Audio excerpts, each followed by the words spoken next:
Carter Burke. Hi, Your Honor. 24I-702893. Good morning, Mr. Burke. Your name? Michael Carter Burke. Counsel? Good morning, James Anderson, P31302 on behalf of Michael Carter Burke. Okay, so you can go ahead. I'm sorry. I was just going to say that I did speak with the prosecutor this morning, and I spoke with Mr. Burke, and the prosecution has graciously offered Mr. Burke to the opportunity to plead guilty to the lesser included offense of attempted unlawful use of a motor vehicle, which is a 1-year misdemeanor. I discussed that with my client, and he wants to take advantage of that offer, and we also consent to having these matters heard via Zoom. He's wrote, let me check something here. Give me 1 second, okay? Sure. Just want to check one thing. I need to call in, Okay, so if you plead guilty to attempted unlawful use of a motor vehicle, that is a 1-year misdemeanor. It's punishable by up to a year. And in that case, this UDAA charge, the 5-year felony, will be dismissed on motion of the prosecutor. Do you understand that? You have to unmute. Yes, I do. I understand that, sir. Judge. Tell me your name again, sir. Michael Carter Burke. All right, so do you understand if you plead guilty to this charge, attempted unlawful use of a motor vehicle, that's punishable by up to a year, and you are giving up certain rights. You're waiving your right to call in the prosecutor. You're waiving your right to remain silent. You're waiving your right to have a jury trial of any kind. You're waiving your right to question their witnesses, to bring in your own, to use the subpoena powers of the court to bring in those witnesses, 249. If you plead guilty, you'll be giving up all those rights. You'll be waiving your constitutional right to a jury trial and waiving the requirement that they prove you guilty beyond a reasonable doubt. Do you understand that? Yes, I do. All right, buckle up. We're diving into courtroom fire. Michael Carter Burke walks in under pressure. The felony charge dropped, but a 1-year misdemeanor still hangs over him. His lawyer jumps in, negotiations spark, and on Zoom court it all goes down. Plea entered, guilt confirmed, rights waived. And is this still how you wish to proceed? Yes, sir. Yes, Judge. All right. To the charge attempted unlawful use of a motor vehicle, how do you wish to plead? Guilty of taking the car without authorization. Okay, hang on. Right? Your name? Good morning, Your Honor. Mohammed on behalf of the people. So I'm just going to take the factual basis when I want to inquire about something here. Did you in fact take without permission and use a 2012 Chevy Equinox that belonged to one Diane Burke that was owned by her? Yes, I took my mom's car. You took that without her permission? Yes, you took that without her. I've done it before. I brought it home. Wait. Let me finish my question. Did you take that without her permission and drive the car? Yes, I did. Are you on probation or parole right now? No, sir. No, don't. Anybody force you to plead guilty or promise you anything to induce you to plead guilty? No.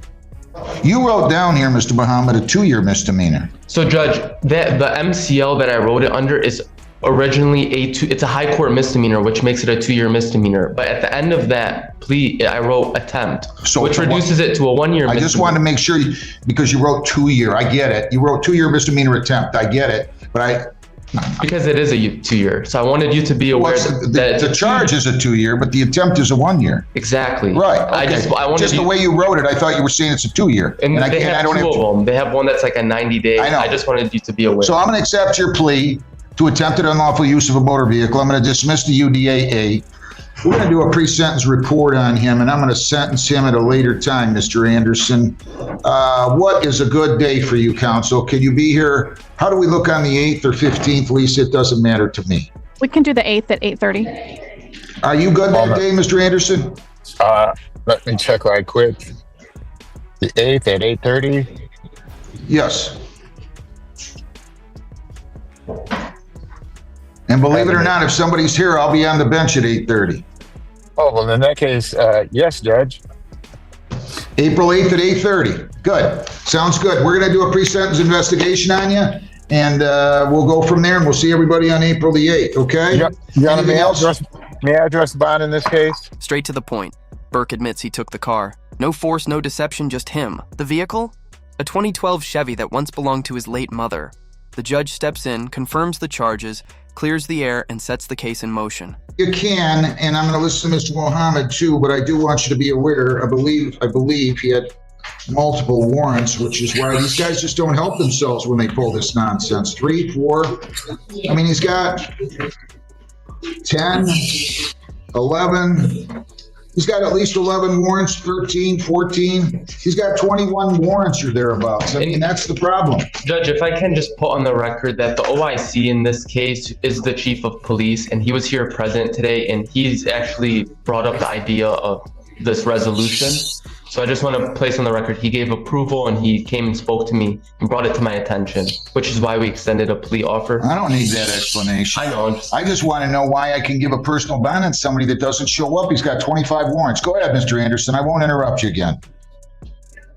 Well, the main reason is he does have a number of real estate matters that he needs to attend to, but more importantly than that, he does need to address these outstanding warrants. I don't know if there are holds on him for those warrants, but if the court would consider a personal bond on this. Now it gets serious. Burke's carrying over 20 warrants. The judge isn't buying excuses. His lawyer pushes hard for a bond, while Burke claims he's tied up in real estate and wants to straighten things out. But in this courtroom, trust is weighed against a long rap sheet, and the balance isn't in his favor. And see to it that he can't be released until those warrants are handled. I believe that would be reasonable.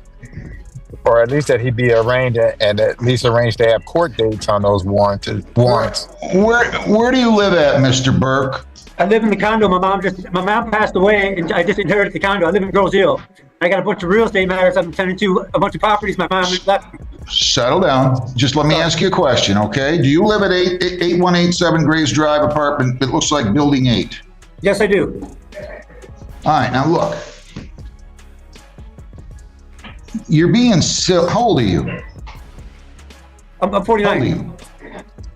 Aren't you getting tired of this? Aren't you getting tired of running from the police? Absolutely. Okay, I'll tell you what. I'm going to let you out. I shouldn't let you out because this history of yours tells me there's no way you're. Listen, it tells me you're not showing up. Now, but I'm going to remember you, Mr. Rose, or Mr. Burke, because I'm going to remember that I went way, way out of my way, and I'm doing it in part because you live on Grosse Ile, and I'm going to call the chief or whoever else over there, not the chief, if he somehow was a victim here. Is that what you said? No, Judge, the chief of police was just the officer in charge of the case. Okay. He was present here today. All right, well, I'm just saying to you, I'll reduce this. I'll make it a PR bond, same bond conditions. You cannot leave the state without consent. You can't violate a law. Now, I want to be clear about this. Just let me ask a question here. I want to make sure.